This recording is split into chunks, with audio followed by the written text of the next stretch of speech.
Networking यानी कि सामाजिक संचार के माध्यम, इसने हमारी ज़िंदगी काफ़ी आसान और दिलचस्प बना दी है। अपने पुराने दोस्तों से जुड़े रहना, फ़ोटो शेयर करना या फिर बैंक अकाउंट में पैसे ट्रांसफ़र करना, सब कुछ कितना आसान हो गया है। हमारी दूरियां यूँ कहें जैसे कम हो गई हैं, या फिर यूँ कहें कि वो बढ़ गई हैं, क्योंकि अगर किसी चीज़ के फ़ायदे हैं तो नुकसान भी हैं। हम दूर बैठे लोगों से नज़दीक तो हो रहे हैं, लेकिन घर में बैठे लोगों से दूर होते जा रहे हैं। तो यही हमारा आज का विषय है, सामाजिक संचार के माध्यम और युवा। इस पर चर्चा करने के लिए हमारे साथ कुछ खास मेहमान मौजूद हैं। आइए ज़रा उनका परिचय करते हैं। सबसे पहले डॉक्टर शिव गौतम, जो कि जयपुर के जाने माने मनोचिकित्सक हैं। उसके बाद डॉक्टर शर्मा, ये DYSP साइबर क्राइम डिपार्टमेंट से हैं। और उसके बाद डॉक्टर वीना, ये ट्रेनिंग कंसल्टेंट हैं और युवाओं के साथ काफ़ी सालों से जुड़ी हुई हैं। तो शुरू करते हैं आज के मुद्दे को इस पहले सवाल से। मैम, मैं आपसे पूछना चाहूँगी कि सोशल मीडिया, सोशल नेटवर्किंग, इसकी परिभाषा क्या है, इसके क्या क्या प्रकार हैं? परिभाषा के स्तर पे अगर समझने की कोशिश करें तो सोशल मीडिया से तात्पर्य ये है कि कोई लोग आपस में अगर वर्चुअल नेटवर्क्स के माध्यम से जुड़े रह पाते हैं और इन्फॉर्मेशन एक्सचेंज कर पाते हैं, उससे बेनिफिट ले पाते हैं या कभी कभी उसका मिसयूज़ भी करते हैं, तो इस सब को हम सोशल मीडिया मानेंगे।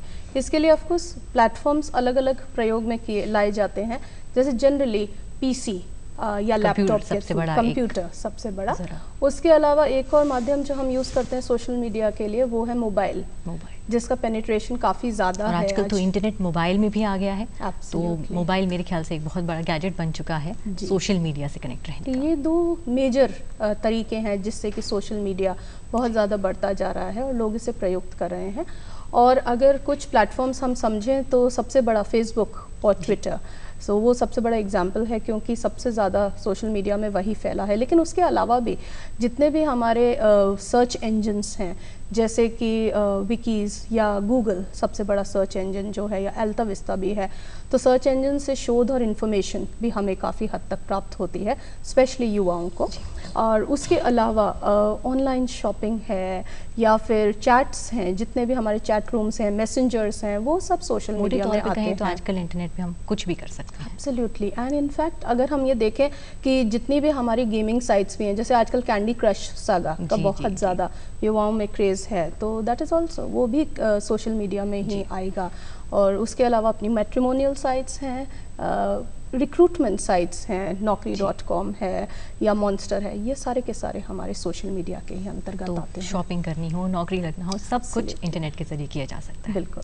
मेरा अगला सवाल डॉक्टर शिव आपसे है। मैं ये जानना चाहूँगी कि सोशल मीडिया, सोशल नेटवर्किंग से जुड़ी क्या क्या समस्याएं हैं? देखिए, सोशल नेटवर्किंग से जैसा आपने कहा, अपन कुछ भी कर सकते हैं जी। लोग आपस में दोस्त बनाते हैं, लोग नए लोगों से मिलते हैं, नए लोगों से जुड़ते हैं। आए दिन समाचार आता है कि so and so is waiting for your response on social media, कोई सा भी मीडिया हो फॉर दैट एग्जाम्पल। तो ये तो लोगों को एक्सचेंज करने का मौका मिलता है, जानने का मौका मिलता है। इंटरनेट के माध्यम से बहुत सारी वो चीज़ें जो हमारी जानकारी में नहीं होती हैं, जी बिल्कुल, वो यूथ एक क्लिक के माध्यम से जान लेता है। पुराने ज़माने में जब हम पढ़ते थे तो ये कहा जाता था कि ये प्रोफेसर तो वॉकिंग एनसाइक्लोपीडिया हैं, इनसे आप कुछ भी पूछ लीजिए तुरंत बता देते हैं। लेकिन आजकल जितना शोध बढ़ा है, जितनी जानकारी बढ़ी है, जितनी नॉलेज बढ़ी है, कोई भी प्रोफेसर वॉकिंग एनसाइक्लोपीडिया रह ही नहीं गया। तो महर्षि गूगल, मैं अक्सर ये शब्द यूज़ करता हूँ कि आप बहुत सारे लोग मिलकर रिसर्च करते हैं और एक सर्च इंजन पे डाल देते हैं, और वो सारा शोधित काम जो कि बहुत सारे लोगों का एकजुट किया हुआ काम है, वो आपको तुरंत अवेलेबल हो जाता है। एक शब्द आप डालिए और 15 चीज़ें आ जाती हैं उस पर। तो ये तो एक अच्छी बात है जो कि जिज्ञासु व्यक्ति को, जिज्ञासु युवा को, जिज्ञासु किशोर को जानने को मिलता है। लेकिन इसके साथ इसके जो नुकसान हैं वो बहुत सारे, वो अथाह हैं। आजकल मैं मनोचिकित्सा करता हूँ और मेरे पास बहुत से बच्चे लाए जाते हैं कि साहब ये 10 घंटे, 8 घंटे, 6 घंटे और नेट पर ही चिपका रहता है। हमने एक शोध किया कि कितने 300 युवाओं पर, किशोरों पर 13 साल से लेकर 21 साल के बीच में, कि ये बच्चे क्या देखते हैं।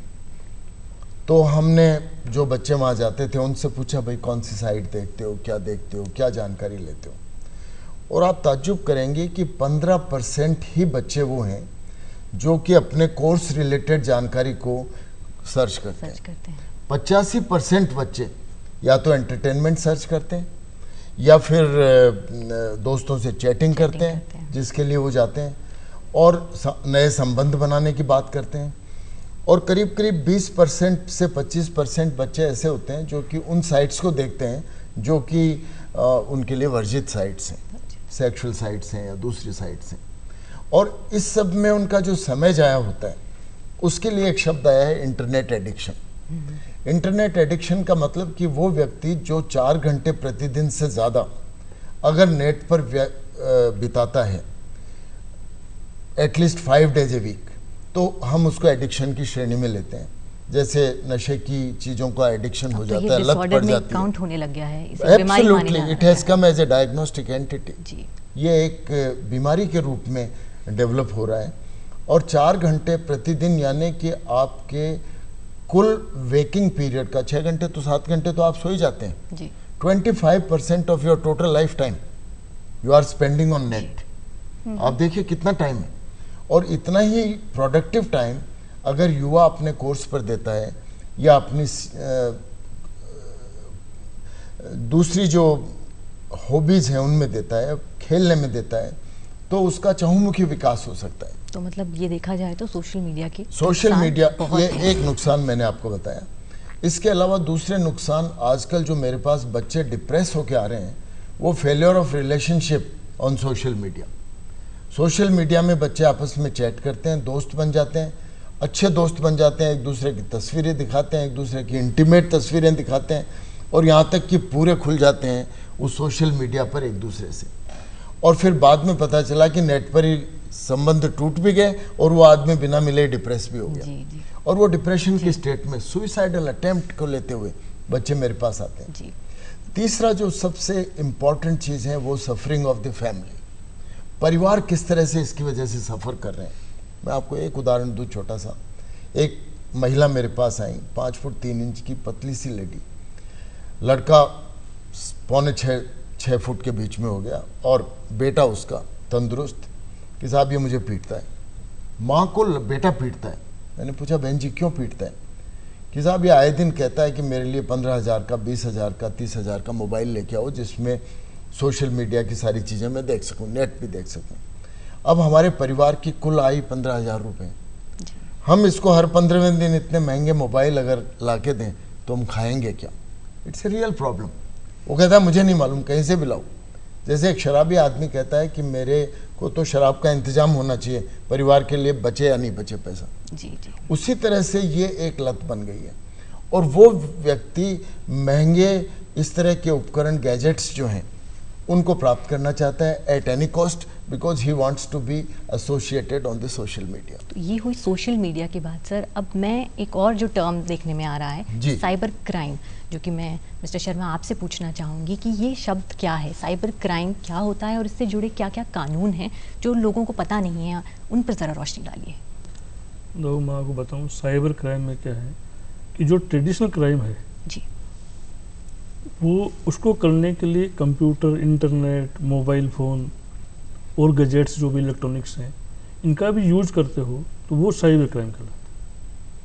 क्राइम तो ट्रेडिशनल है, जैसे धोखाधड़ी है, फर्जी दस्तावेज बनाना है, छेड़खानी करना है, कोई भी क्राइम इंटरनेट का क्राइम, कंप्यूटर का और मोबाइल फ़ोन का, एंड्रॉयड फ़ोन का, इनका यूज उस क्राइम करने में लग रहा है तो वो साइबर क्राइम कहलाएगा। तो किस किस प्रकार के साइबर क्राइम आपने? अब मोस्टली जो साइबर क्राइम अभी जो सोशल मीडिया की अब बात चल रही है, कॉमनली फेसबुक पे इस तरह की लड़कियों के झूठे अकाउंट्स बनाना, उनमें कमेंट्स करना, ऐसा ऑब्ससीन मटेरियल डालना, फोटोग्राफ्स पोस्ट करना, ये ज़्यादा कंप्लेंट्स डे टू डे में आ रही है। और SMS भेजवाना, इस तरह के वल्गर SMS, फोटोज, थ्रेटनिंग। तो इससे जुड़े कानून क्या हैं और क्या क्या पनिशमेंट्स लोगों को? कानून में ऐसे है कि जो अपना इंफॉर्मेशन एंड टेक्नोलॉजी एक्ट सन 2000 में बना, फिर संशोधन एक्ट 2008 में आया जी। तो उसमें मुख्य जो है धमकाने के लिए, किसी को ऑब्ससीन इस तरह के भेजने के लिए जो 66A सेक्शन बनाया है, उसमें 3 साल तक की सजा का प्रावधान है जी। 1 लाख रुपए तक का जुर्माने का प्रावधान है। लेकिन सर हम आए दिन देखते हैं कि लोग डाल देते हैं मीडिया पर, चाहे जो अब कल परसों जसवंत सिंह जी के बारे में लोगों ने डाल दिया कि साहब उनकी डेथ हो गई और सैकड़ों कॉन्डोलेंस मैसेज भी आ गए। इसके लिए आप क्या कर सकते हैं? इसके लिए वही है कि जैसे एफआईआर दर्ज होगी, जो भी विक्टिम एफआईआर इसमें दर्ज कराएगा, 66 में मुकदमा दर्ज होगा।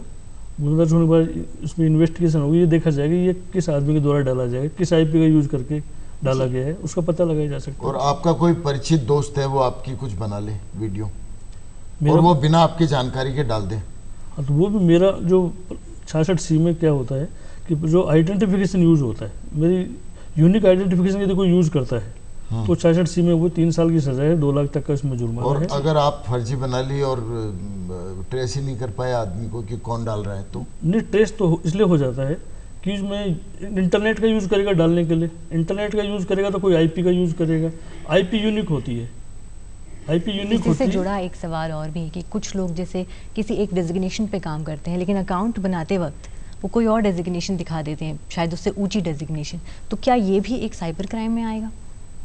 फॉल्स जो उसमें जो पर्सोनेशन जिसको बोलते हैं, आप पर्सोनेशन यदि फ्रॉडुलेंटली कर रहे हो किसी को धोखा देने के लिए, तो वो ऑफेंस है। तो वो भी 66D जो आईटी एक्ट का सेक्शन है उसमें ऑफेंस। पर्सोनेशन आप करोगे तो ये ऑफेंस। जी देखिए, अति किसी भी चीज़ की बुरी होती है और उसी तरह से अगर इंटरनेट का प्रयोग भी ज़्यादा किया जाए तो उसे इंटरनेट एडिक्शन यानी इंटरनेट की लत लगना कहेंगे। तो डॉक्टर बीना, मैं आपसे जानना चाहूँगी कि भारत में या ओवरऑल दुनिया के स्तर पे क्या स्टैटिस्टिक्स हैं कि इंटरनेट एडिक्शन लोगों में देखा जा रहा है? अगर अपन कंट्री वाइज बात करें या क्षेत्रीय बात करें तो सबसे ज़्यादा नॉर्थ अमेरिका में, क्योंकि इंटरनेट पेनिट्रेशन वहाँ पे सबसे ज़्यादा है, 81% है वहाँ पे। और दूसरा क्षेत्र जो आता है वो है वेस्टर्न यूरोप। तो western Europe is on number 2। तीसरे पे ओशनिया जो ऑस्ट्रेलिया, न्यूजीलैंड वाला क्षेत्र है, उसमें भी बहुत ज़्यादा है। अब अगर हम देखें कि कौन से क्षेत्र पिछड़े हुए हैं तो अफ्रीका और सेंट्रल एंड सदर्न एशिया, जिसमें कि भारत भी आता है। लेकिन अब यहाँ पे एक अलग बात आ गई कि इंटरनेट पेनिट्रेशन तो कम है इन क्षेत्रों में, सेंट्रल और सदर्न एशिया में और अफ्रीका में, लेकिन यहाँ पे मोबाइल पेनिट्रेशन बहुत ज़्यादा है। तो इस वजह से सोशल मीडिया तो यहाँ पे भी बहुत स्ट्रॉन्ग होता जा रहा है। अगर हम देखें भारत की बात करें सिर्फ, तो भारत में सबसे ज़्यादा सोशल मीडिया ग्रोथ रिकॉर्ड की गई है 2013 में, that is 37.4%।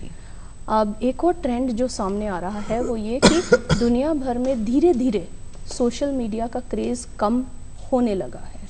So this is something very surprising. ये बहुत ही आश्चर्यजनक बात है कि हाँ, बाकी जगह तो ये क्रेज़ थोड़ा कम हो रहा है लेकिन इंडिया में बहुत तेज़ी से बढ़ रहा है। और अगर यही हाल रहा तो 2016 तक हम यूएस को भी पीछे छोड़ जाएंगे सोशल मीडिया के क्षेत्र में। लेकिन जैसा कि डॉक्टर गौतम बता रहे थे कि इसका दुष्प्रभाव बहुत ज़्यादा हमारे युवाओं पर पड़ रहा है। तो ये एक ऐसी लत है जिससे कि हानि अत्यधिक हो रही है। ज़्यादा हानि ज़्यादा है, फ़ायदे कम है। क्योंकि आप कॉर्पोरेट क्षेत्र से जुड़ी हैं तो हमारे दर्शकों को ये भी बताइए कि आपने इंटरनेट एडिक्शन से रिलेटेड प्रॉब्लम्स वर्क प्लेस में, कॉर्पोरेट सेक्टर में क्या क्या देखी हैं?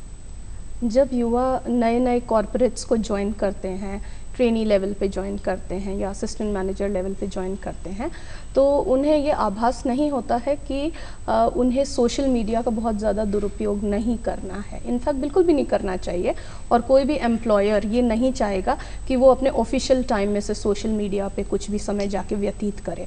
लेकिन स्टैटिस्टिक्स हमें वापस से ये बताती हैं कि 51% लोग 35 और 25 की उम्र के बीच में सोशल मीडिया यूज़ करते हैं कॉर्पोरेट वर्ल्ड में। तो ये एक चिंता का विषय बन गया है। तो नेचुरली सिक्योरिटी पुख्ता हो गई है, आईटी सिक्योरिटी और फायरवॉल्स हैं, तो सारा पता चलता है कि किसके लैपटॉप पे, किसके पीसी पे कौन सी साइट्स खोली जा रही हैं। और नेचुरली ऑब्जेक्शनेबल या पोर्नोग्राफिक साइट्स अगर खोली जाती हैं तो उनका रिकॉर्ड ख़राब होता है एज एम्प्लॉयज़। तो जब युवा नए नए ज्वाइन करते हैं तो जनरली हम लोग एचआर में उन्हें ये बताते हैं कि आप ये मिसयूज़ न करें वरना आपका रिकॉर्ड ख़राब हो सकता है। शुरुआती दौर में गलती करने के चांसेस रहते हैं, बाद में युवा संभल ही जाते हैं। बाद में तो वो सीख जाते हैं कि सोशल मीडिया को ऑर्गेनाइजेशन के हित के लिए किस प्रकार से प्रयोग में लाया जा सकता है। बहुत बहुत शुक्रिया शिव गौतम सर, क्योंकि आप एक मनोचिकित्सक हैं तो जाहिर है आपके पास बहुत से ऐसे केसेस आते होंगे इंटरनेट एडिक्शन से लेकर, तो उसमें से कोई दिलचस्प केसेस जो आपके पास आए हैं उनके बारे में हमें बताइए। देखिए, हमारा, जैसे मैं आपको बता रहा था कि हमारा रिसर्च जो है वो ये कहता है कि 14% of adolescents have become internet addicts, 14%, जो कि बहुत बड़ा नंबर है। जनरल पॉपुलेशन में मेंटल हेल्थ का जो परसेंटेज है वो 10% सीरियस डिसऑर्डर्स का है और 6% करीब करीब 16% है दूसरी तरह के जो नशे की लत है जी। और 14% अगर इंटरनेट एडिक्शन है तो इंटरनेट एडिक्शन करीब करीब 16% जो लोगों में नशे की लत है उसके करीब करीब पहुंच गया है। जी, जी। तो ये एक बड़ी चिंता वाला विषय है कि कितने लोग इंटरनेट एडिक्शन में जाते हैं। हमें इंटरनेट को व्यक्तिगत हितों के लिए, व्यापार के हितों के लिए, परिवार के हितों के लिए उपयोग में लेना चाहिए, ये बात तो सही है। लेकिन मन जिज्ञासु होता है जी। किसी का भी मन लीजिए, जिज्ञासाएं बहुत होती हैं और किस व्यक्ति में किस तरह की जिज्ञासाएं जागृत होती हैं वो उसके परिवार से आता है और मीडिया से आता है जी। या फिर मित्रों से आता है। कोई मित्र आके उसको कहता है कि आज मैंने ये देखा, तो वो सोचता है कि मैं भी जाके ये देखता हूँ। दोस्तों का प्रभाव पड़ता है पीयर ग्रुप का। तो पीयर ग्रुप प्रेशर में हमें सबसे पहले ये क्रिएट करना पड़ेगा कि पीयर ग्रुप्स को हम बताएं कि हमें सोशल मीडिया में क्या देखना चाहिए जी। और कैसे सोशल मीडिया आपकी ग्रोथ में इफेक्टिवली यूज कर सकता है जी। और किस तरह से सोशल मीडिया आपको नुकसान पहुंचा सकता है। जी बिल्कुल। बहुत सारे लोग जो कि सेक्सुअल क्राइम्स करते हैं, सर ज़्यादा बता पाएंगे इस बारे में, वो इंटरनेट पे सेक्सुअल क्राइम्स को देखते हैं और फिर उसकी देखा देखी करके रियल लाइफ में उस तरह के क्राइम्स करने की कोशिश करते हैं। मैंने कल टीवी सीरियल में देखा कि एक व्यक्ति 2 लाख रुपए की जीतने के लिए हॉड़ लगी थी आपस में, एक ने दूसरे को चैलेंज दिया कि तुम ये कर लोगे तो मैं 2 लाख रुपए दूंगा और वो 2 लाख रुपए जीतने के लिए एक अबोध व्यक्ति से और नाजायज संबंध बनाता है और मीडिया से सीखता है जी। तो कितने हमारे जिज्ञासु किशोर मीडिया से इस तरह की बातें सीखते होंगे। ये हमारे लिए जिम्मेवारी है कि हम उसको, जब हम सोशल मीडिया का उपयोग सिखाएं, जब जैसे कि मैम ने अभी कहा कि हम जब ट्रेनिंग देते हैं कॉरपोरेट सेक्टर में तो ये बताते हैं कि कौन सी चीज़ आपको क्यों नहीं करनी चाहिए जी। इसी तरह से सोशल मीडिया की, कई बार लोग ये भी आर्गुमेंट देते हैं कि साहब जिस चीज़ के लिए मना करो वो ज़्यादा होता है जी। तो इसी से जुड़ा मैं सवाल आपसे करना चाहूँगी लेकिन ये बात सही नहीं है जी। अगर आप उस किशोर के मन में सही बैठा देंगे कि भाई ये चीज़ आपके लिए इस तरह से हानिकारक है। मुझे कई लोग कहते हैं कि डॉक्टर साहब आप मीडिया के बारे में कहते रहते हो जी, लेकिन मैं बहुत बेबाक होकर बोलता हूँ मीडिया के जो प्राइम साइट सीरियल्स में किस तरह से क्राइम सिखाया जाता है उसके बारे में। तो मेरे से कई लोग कहते हैं जो प्रोड्यूसर और उस तरह की, बटन तो आप ही के हाथ में है ना। मैंने कहा भाई बटन तो हमारे हाथ में है, लेकिन संस्कार के जो चैनल पर संस्कार भी आता है उसमें जो 2 मिनट का विज्ञापन आता है वो इस तरह का है कि आपके 5 मिनट के सीरियल के संस्कार को धो देता है जी। समझे आप। तो आप क्या दिखाएं और क्या सीखें और क्या पढ़ें सोशल मीडिया पे, इसके लिए मैं समझता हूँ परिवार को, शिक्षकों को, ट्रेनर्स को, सारे लोगों को सावचेत रहना पड़ेगा और कहीं न कहीं हमें इस तरह का आज नहीं तो साल भर बाद एक कुछ न कुछ लॉ भी बनाना पड़ेगा कि कहाँ हम पाबंदी लगा सकते हैं चीज़ों पर। जी बहुत बहुत शुक्रिया सर। डॉक्टर शर्मा, मैं आपसे जानना चाहूँगी कि किस तरीके के क्राइम्स आपके पास अक्सर आते हैं, सबसे कॉमन क्राइम केसेस जो साइबर क्राइम से रिलेटेड हैं और आप किस तरह से उनका निवारण करते हैं, इसके बारे में कुछ बताइए। अभी जो ज़्यादा क्राइम आ रहा है फेसबुक पे, लड़कियों की स्पेशली उनके नाम से अकाउंट बना लेना, उनके नॉलेज भी नहीं होता है, उनका मोबाइल नंबर डाल लेते हैं। तो ऐसे हम फेसबुक से मालूम करते हैं भाई ये किस IP एड्रेस से ये अकाउंट बना है जी। और फिर किसने बनाया उसे पता लग जाता है मोबाइल नंबर का। और अभी जो ज़्यादा आ रहा है वो डेबिट क्रेडिट कार्ड से संबंधित फ्रॉड्स के ज़्यादा आ रहे हैं कि कोई बैंक ऑफिसर बन के फिशिंग कॉल आती है कि हम बैंक से ऑफिसर फला बैंक से बोल रहे हैं और अभी आपके क्रेडिट कार्ड में इसमें ये प्रॉब्लम आ रही है, अब आपको दूसरा क्रेडिट कार्ड इशू होगा, या आपके डेबिट कार्ड पे भी ये प्रॉब्लम आने वाली है तो आप ये नंबर बता दो, आखिरी नंबर बता दो, कभी शुरू का नंबर बता दो, ऐसे करके उसके नंबर ले लेते हैं जी। तो चूँकि काफ़ी लोग इस बात में बिलीव कर लेते हैं भाई बैंक से ही फ़ोन होगा, वो देते थोड़ी देर बाद उन पर मैसेज आता है भाई ये आपके पैसे वहाँ चला गया जी। कहीं सतर्क रहना है और हर किसी को अपनी जानकारी ना दी टिकट खरीद जाए। ली गई, कहीं से मोबाइल रिचार्ज हो गई, कहीं परचेजिंग हुई पीओ से, इस तरह की।